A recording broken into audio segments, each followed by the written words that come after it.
Hi everybody and welcome to the Royal Chess YouTube channel. My name is David Kaniowski and this is part 4 of my serial about stalemates. First two parts of this serial was about some important theoretical endgame positions where the stalemate is a key idea how to save the game and how not to lose the game. And from part 3, so previous part, this part and the next part are going to be about some really nice practical examples, practical games where the idea of stalemate helped the weaker side to save the game. And most of these examples, most of these games are especially about the theme that stronger side and usually really winning side totally forgot about the possibility and about the idea of stalemate. Okay, so let's start part 4 and some more practical examples. The position we are now looking at on the board is the position from Walter Nagy, 1924. And as you can see, white should be at least much better here and probably even winning here, because although he's an exchange down, he's got 3 pawns up, which is quite a lot for an exchange. And what is more important, black king is really weak in here. White has a very strong pawn on f6, and the situation of black is really not good at all. The right move in this position, or better to say, there are not many, but there are more good moves for white here. But I have to say that I like the most queen c1 in here. It's a very nice move. And now white queen wants to do quite a nice maneuver from c8 through c1 to h6, and going to checkmate black king. And as you can try, black position is really bad. But white decided to play maybe for safe. But he made a terrible mistake here. White took the pawn on a6, which seems fine. Okay, if I have 3 pawns up, why not to have 4 pawns up?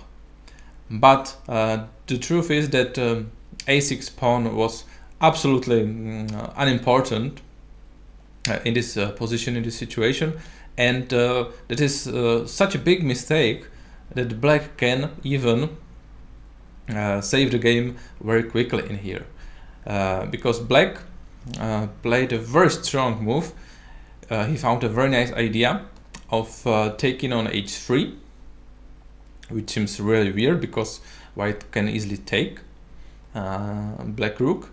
But now amazing queen e6 move is coming, and suddenly white has realized what a big mistake he made with taking black pawn on a6, because now it's not only a check, but of course it's also attacking white queen on a6. So white cannot go with his king, because he would lost the queen, and suddenly black would be winning here. So the only possibility is to take on e6, but of course after that there is a stalemate. Black king is stalemated, and there is no other move for black too, and the game is immediately draw. Another very nice example, another very nice rescue from black player here, and of course white can only regret his unimportant taking on a6.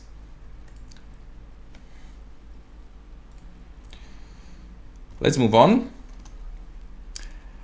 This is another very nice example of the stalemate idea, and it is also from quite a strong level. This is the position from Keres Holmov, 1948. So really strong board players, and this is a very interesting queen endgame.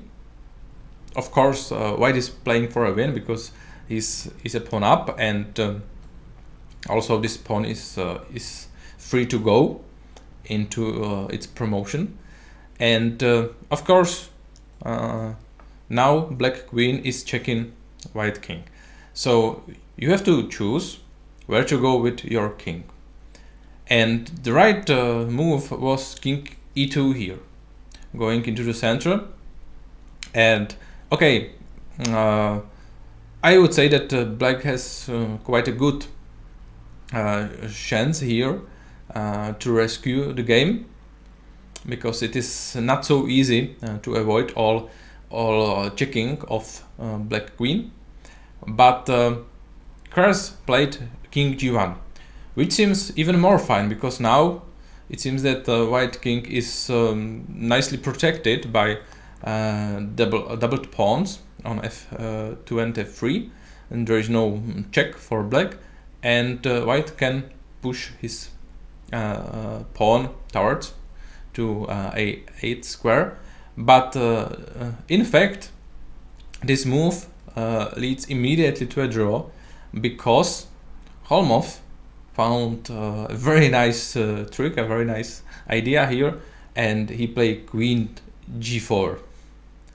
And this is quite a bit shocking check, but it is very clear very quickly that white has no more chance to win the game at all, because it's not only a check, but of course also attacking pawn on a4.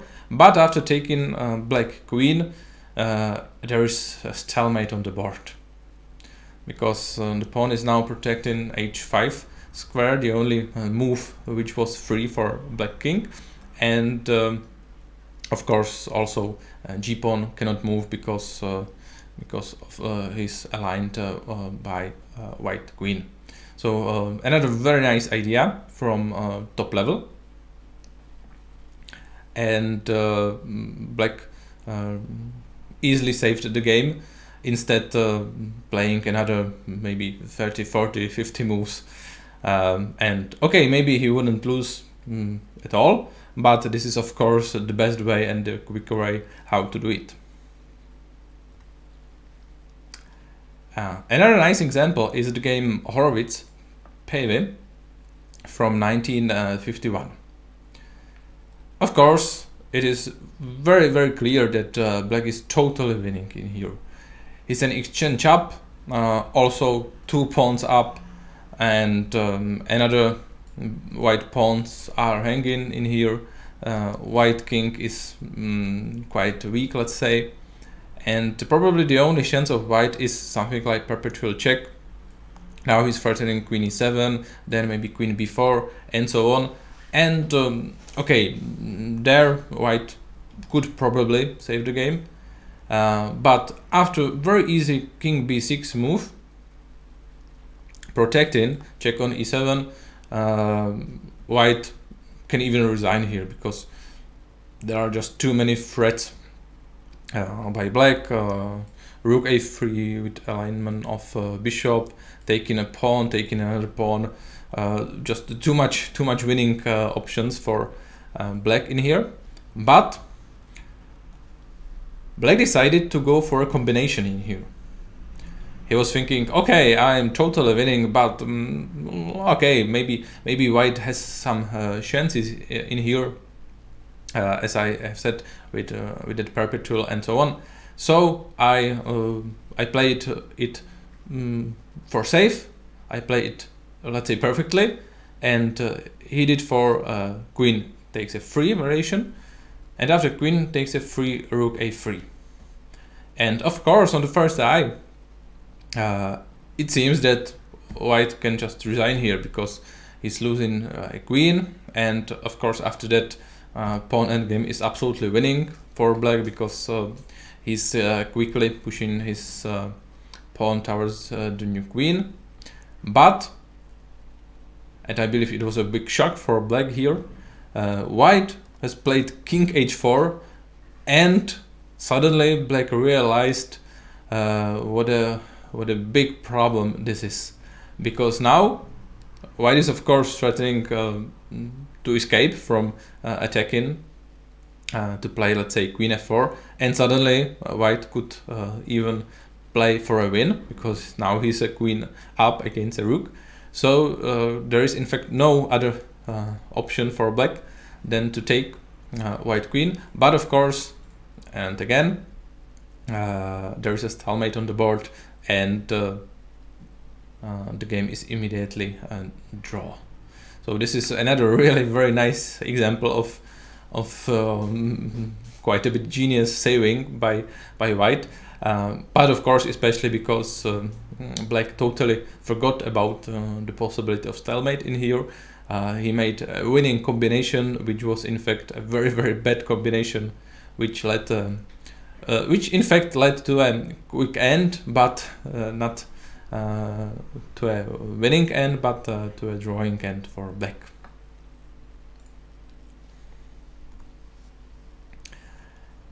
And let's go for one more example for this part.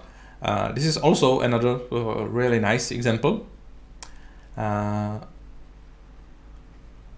this position, black is an exchange down, so white is an exchange up. But of course, it seems that, or it is clear that black is much better here, probably winning, because he's 4 pawns up,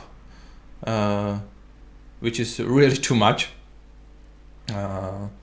and white just cannot have any chance to stop all the black pawns. But even it's not everything in this position. Also, white king is quite weak here, and black can play bishop e4, queen g3 check. So white position is really very bad here. White, of course, in the game Fuller Basin 1992, was aware of it. I'm sure he knew very well he's absolutely losing here. So he tried his last chance. He played rook f8. After king h7, he made a very nice trap. I really love it. He played queen f2. And of course, now black has many moves which are easily winning for him, many moves. But of course, the most easy way to black seems like exchanging queens, because after that, as I have said, black just has too much pawns, and one of them is easily going for promoting into a queen. So black exchanged queens. He played queen f2, which is a terrible mistake, of course, in here, because he totally forgot about the stalemate idea. He totally didn't realize that now white king is stalemated. Also white pawns having no moves here, and white, of course, didn't take black queen. It would be a terrible mistake too, because after that black is easily winning. But he played the right move, rook h8, and suddenly again it is very clear. Black has no other option than to take rook, but of course now it's a stalemate on the board, and white was able to save the game and gain a draw, which is really amazing from the position like that. So I believe these few examples were also really interesting for you, and that you liked it same as I did. So it is everything from part 4 of stalemate topic. And in the last part, so in part 5, I would like to show you some more examples of practical games, and it would be everything from my Stalemate serial. So thank you for watching. Thank you for liking my videos, and of course for liking Royal Chess YouTube channel, and see you next time.